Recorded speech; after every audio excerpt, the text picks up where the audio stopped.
আসসালামু আলাইকুম প্রিয় শিক্ষার্থীবৃন্দ।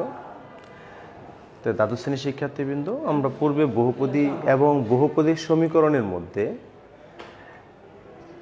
আমরা একটা সৃজনশীল প্রশ্ন আলোচনা করেছিলাম। আজকে দ্বিতীয় আরেকটি সৃজনশীল প্রশ্ন বহুপদী সমীকরণের সম্পর্কগুলোর মধ্যে আলোচনা করব। তাহলে দেখো, উদ্দীপকের মধ্যে দুটি সমীকরণ উল্লেখ আছে। এই দুইটা সমীকরণ মধ্যে টি স্কোয়ার প্লাস বিটি প্লাস সি ইকুয়াল টু 0 সমীকরণের মূলদ্বয় টি1 এবং টি2 হলে কোন শর্তে টি1 ইকুয়াল টু টি2 হবে? তাহলে এই যে আমরা প্রথম সমীকরণটা আছে যে প্রশ্নে দেওয়া আছে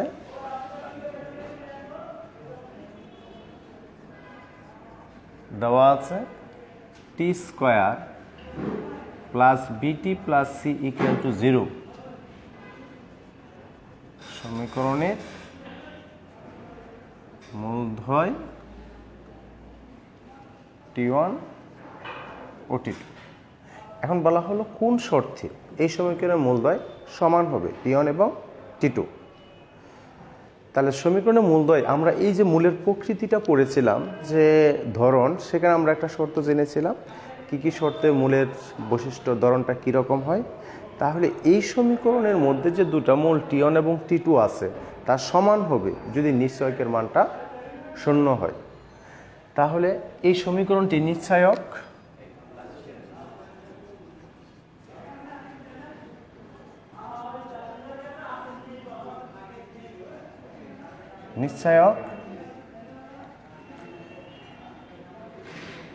তাহলে টি এর সহগের বর্গ মাইনাস 4 ইন্টু টি স্কোয়ারের সহগ ইন্টু ধ্রুবক। তাহলে দেখো আমরা এটা পাইলাম, এটা সমীকরণ নিশ্চয়ক। তাহলে কোন শর্তে টি1 ইকুয়াল টু টি2 হবে? যদি b square minus 4ac equal to 0 হয়। ইহাই নির্ণয়ে শর্ত। তাহলে দেখো আমাদের শর্তটা কি দাঁড়ালো? একটা সমীকরণের মূলদ্বয় সমান হবে যদি সমীকরণের নিশ্চয়কের মান কি হবে? 0 হবে। তাহলে আমরা এই যে সমীকরণের মূলদ্বয় টি1 টি2, তাহলে সমীকরণটি নিশ্চয়ক বি স্কোয়ার মাইনাস 4ac। তাহলে টি1 ইকুয়াল টু টি2 হবে যদি b square minus 4ac equal to 0 হয়। তাহলে সমীকরণের মূল দুটি সমান হবে। তাহলে এই শর্ত ছিল আমাদের।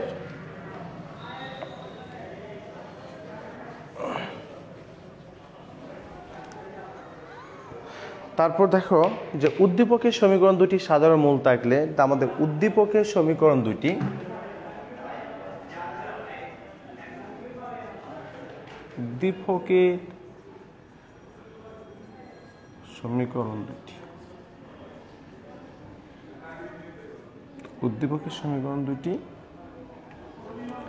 M x square plus n x plus n equal to 0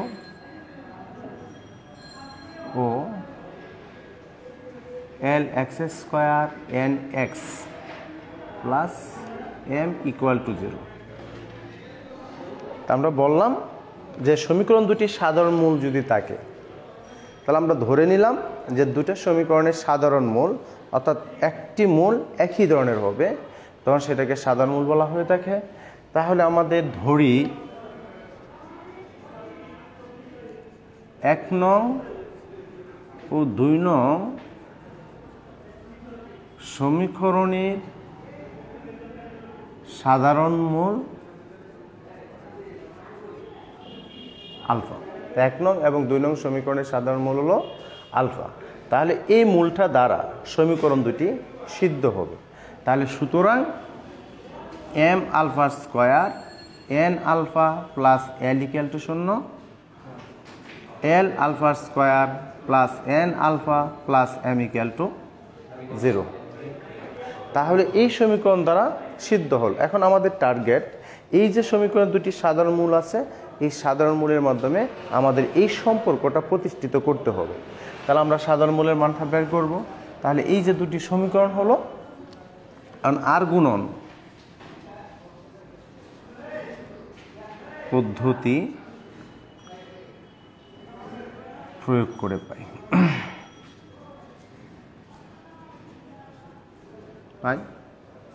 alpha square, যখন আমরা আলফা স্কোয়ার নিব তখন এই আলফা স্কোয়ারের সহগগুলো বাদ দিয়ে বাকি আলফা এবং ধ্রুবকের সহগ নিয়ে কাজ করব। তাই N into M minus N into L. এরপর নিব আমরা আলফা। আলফা যখন নিব আলফার সহগ বাদ, তখন ধ্রুবক এল স্কোয়ার মাইনাস এম স্কোয়ার। তারপর আমরা ধ্রুবক 1 নিব। যখন আমরা 1 নিব তখন এই যে ধ্রুবকটা বাদ, তখন আলফা স্কোয়ারের সহগ ইন্টু দ্বিতীয় সমীকরণ আলফার সহগ মাইনাস দ্বিতীয় সমীকরণ আলফার সহগ প্রথম সমীকরণের আলফার সহগ। তাহলে আমরা দেখো এই যে পদ্ধতিতে, বজ্রগুণন পদ্ধতিতে বা আর গুণন পদ্ধতিতে আমাদের এই যে সমাধানগুলো করা হয়ে থাকে আলফা স্কোয়ারের মানটা বের করার জন্য, আমরা সেটা লিখলাম যে আলফা স্কোয়ার যখন নিব তখন প্রথম সমীকরণে আলফার সহগ দ্বিতীয় সমীকরণে ধ্রুবক মাইনাস দ্বিতীয় সমীকরণে আলফার সহগ প্রথম সমীকরণে ধ্রুবক। আগে যখন আলফা নিব আলফার সহগগুলো বাদ, প্রথম সমীকরণে ধ্রুবক দ্বিতীয় সমীকরণে আলফা স্কোয়ারের সহগ, দ্বিতীয় সমীকরণ ধ্রুবক প্রথম সমীকরণে আলফা স্কোয়ারের সহগ 1 যখন নিব তখন আলফার প্রথম সমীকরণ আলফা স্কোয়ারের সহগ দ্বিতীয় সমীকরণের এবং দ্বিতীয় সমীকরণ আলফা স্কোয়ারের সহগ প্রথম সমীকরণের আলফার সহগ। তাহলে প্রথম দেখো আমরা শর্তটা নিলাম এই আলফা স্কোয়ারের সাথে ধ্রুবকে, সুতরাং alpha square n m minus n l equal 1 m n minus l n. তাহলে alpha square n m minus n l আর এখানে m n minus l n, তাহলে দুইটা একই দেখা যায়। তাহলে দেখো 1, আলফা স্কোয়ারে আমরা মান পেলাম কত 1।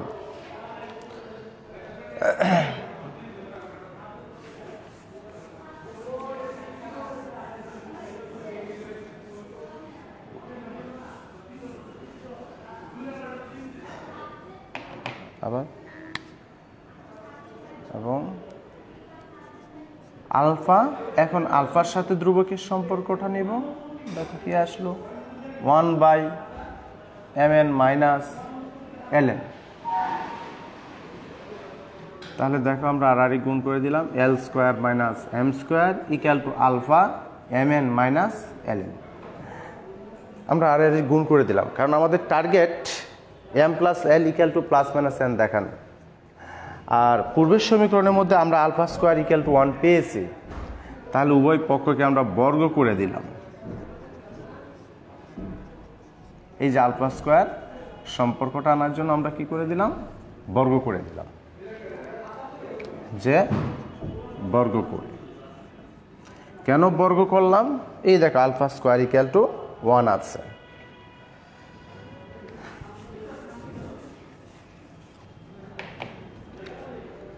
এখন দেখো এই জায়গায় সূত্র হয় l plus m l minus m, এই আলফা স্কোয়ার পরিবর্তে লিখলাম 1 আর সেখানে এল কমন যায় এম মাইনাস এল স্কোয়ার, বা এখানে এই যে স্কোয়ারটা, এখন এই স্কোয়ারটাকে আলাদা আলাদা দিয়ে দিলাম স্কোয়ার। এখানেও দেখো লেখা যায় এন স্কোয়ার এল মাইনাস এম হোল স্কোয়ার। কেন লিখলাম, এই দেখো যদি মাইনাসটা কমন নেই তাহলে মাইনাস এল তে মাইনাস এলটা প্লাস হয়ে যাবে আর প্লাস এমটা মাইনাস হয়ে যাবে। তো এখন মাইনাস স্কোয়ার আছে তাহলে কি হয়ে যাবে, প্লাস হয়ে যাবে।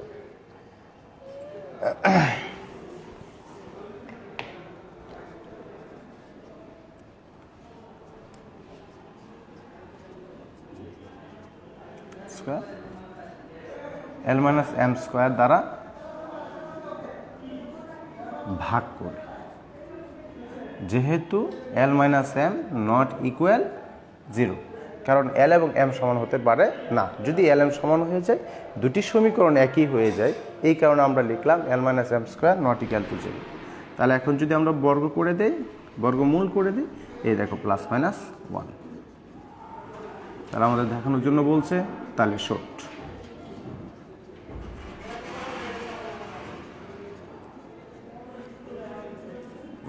তাহলে এই দেখো আমাদের শর্তটা ছিল দুটি সমীকরণে যদি একটি সাধারণ মূল থাকে তাহলে দেখাও যে m + n = এত। তাহলে এই শর্তের আলোকে আমরা প্রুফ করে বর্গমূল করলাম যে দুটি সমীকরণের সাধারণ মূল হলো।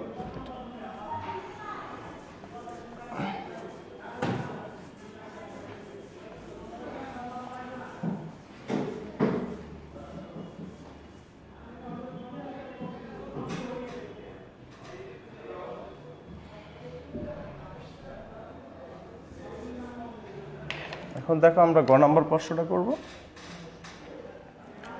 যে উদ্দীপকের প্রথম সমীকরণের মূলদ্বয় আলফা ও বিটা হলে m × x² + 1 - a² - 2ml = x হয়, তবে সমীকরণ মূলদ্বয়ের আলফা ও বিটার মান প্রকাশ করো। তাহলে দেখো আমাদের কি আসলো, উদ্দীপকের প্রথম সমীকরণ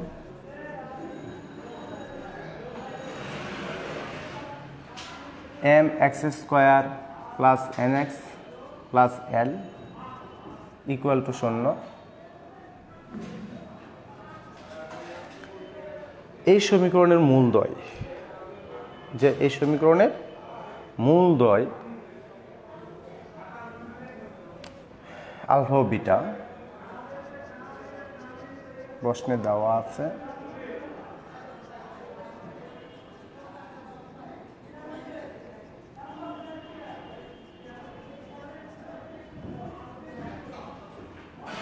আলফা ও বিটা, তাহলে সুতরাং alpha plus beta minus n/m এবং মূলদ্বয়ের গুণফল l/m। তাহলে মূলদ্বয়ের সমষ্টি মাইনাস এক্সের সহগ বা x² এর সহগ আর মূলদ্বয়ের গুণফল ধ্রুবক বাই হলো x² এর সহগ। এটা হলো আমাদের সমীকরণের মূল এবং ধ্রুবকের মধ্যে সম্পর্ক। তাহলে এখন লক্ষ্য করো কি লিখছিলাম,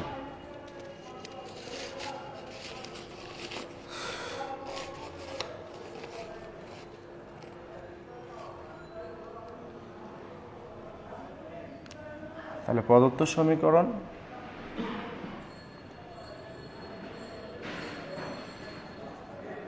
এখন m x² + 1 - a² 2ml x = 0। তাহলে আমাদের সমীকরণগুলো প্রকাশ করতে হবে যে এই আকারের মধ্যে mn। তাহলে লক্ষ্য করো এটা a² হবে না, n²।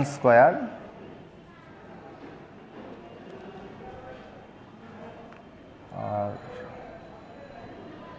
এটা হলো nl। তাহলে আমাদের সমীকরণটার মধ্যে হলো ml, যে আমাদের সমীকরণটা সেখানে হলো ml x² + 1 n² - 2ml = x। এখন আমাদের টার্গেট এই সম্পর্কটার মধ্যে নিয়ে আসা। তাহলে এখানে ml আছে আর এই জায়গায় 2ml আছে আর এখানে n² আছে। তাহলে আমাদের এই যে সম্পর্কগুলো আছে আমাদের এই সম্পর্কগুলো প্রতিষ্ঠিত করব। তাহলে এখন লক্ষ্য করো l/m আছে। তাহলে যেহেতু l/m আছে এখানে l/m তৈরি করতে হলে আমার m² দিয়ে ভাগ করতে হবে।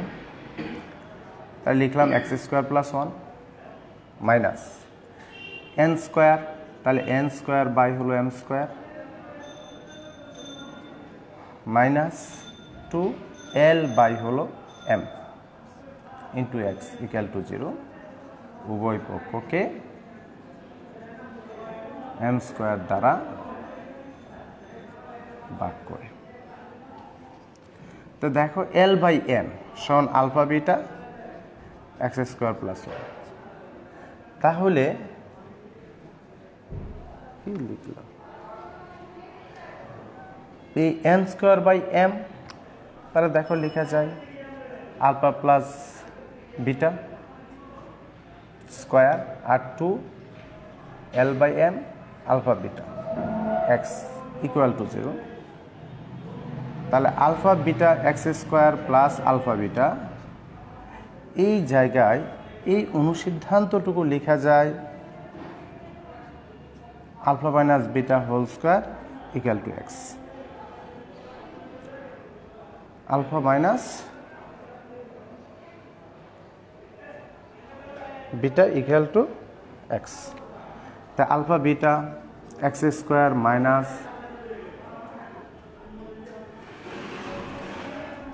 আলফা স্কোয়ার, সূত্র আমরা লিখলাম 2 alpha beta plus beta square minus 2 alpha beta into x equal to 0। তাহলে দেখো আমাদের সমীকরণের মানগুলো বসালাম এই তথ্য থেকে, তারপর এখানে সূত্র লিখলাম আলফা প্লাস বিটা স্কোয়ার, তাহলে plus alpha beta minus alpha square plus beta square into x equal to 0। তাহলে লক্ষ্য করো alpha beta plus x square alpha beta minus alpha square x minus beta square x equal to 0। এখন আমাদের এই সমীকরণটাকে থেকে আমাদের target x এর মান নির্ণয় করা, এক্স এর মান নির্ণয় করা। তাহলে দেখো লিখলাম alpha plus beta x square minus alpha square x minus beta square x plus alpha beta equal to 0। তাহলে সেখান থেকে যদি আলফা এক্স কমন নেই তাহলে বিটা এক্স মাইনাস আলফা থাকে, আর এখানে যদি বিটা কমন নেই তাহলে বিটা এক্স প্লাস মাইনাস প্লাসে মাইনাসে মাইনাস আলফা থাকে। তাহলে দেখো beta x minus alpha alpha x minus beta equal to 0। তাহলে এই যে আমরা দুটা পাইলাম, তাহলে এই দুটি সমীকরণের যে সমীকরণের মূলদ্বয় যদি গুণফল 0 হয়, প্রত্যেকটি পৃথকভাবে 0, তাহলে সেখান থেকে beta x minus alpha equal to 0 অথবা alpha x minus beta equal to 0। তাহলে সেখান থেকে আমরা পেলাম x equal to alpha by beta অথবা x equal to beta by alpha. তাহলে আমাদের বললো সমীকরণের মূলদ্বয় আলফা এবং বিটার মাধ্যমে প্রকাশ করো। তো নির্ণয়ে মূলদ্বয় আলফা বাই বিটা ও বিটা বাই আলফা, যা আলফার মাধ্যমে আলফা এর মাধ্যমে m L x square plus 1 n square minus 2 M L x equal to 0 সমীকরণের মূলদ্বয় প্রকাশ করা হলো। তাহলে এই ছিল আমাদের সমীকরণটা, যে উদ্দীপকের প্রথম সমীকরণের মূলদ্বয় এত হলে এম এল x square plus 1 minus N square minus 2 M L into x সমীকরণের মূলদ্বয় আলফা এবং বিটার মাধ্যমে প্রকাশ করো। তাহলে আমাদের এই তথ্যের আলোকে সমীকরণের মূলদ্বয় প্রকাশ করলাম। তাহলে আজ আমরা এখানে এই সমীকরণদের আলোচনা শেষ করলাম। তাই তোমরা বাসায় প্র্যাকটিস করবে, এর মধ্যে ভালো থাকো, সুস্থ থাকো, আল্লাহ হাফেজ।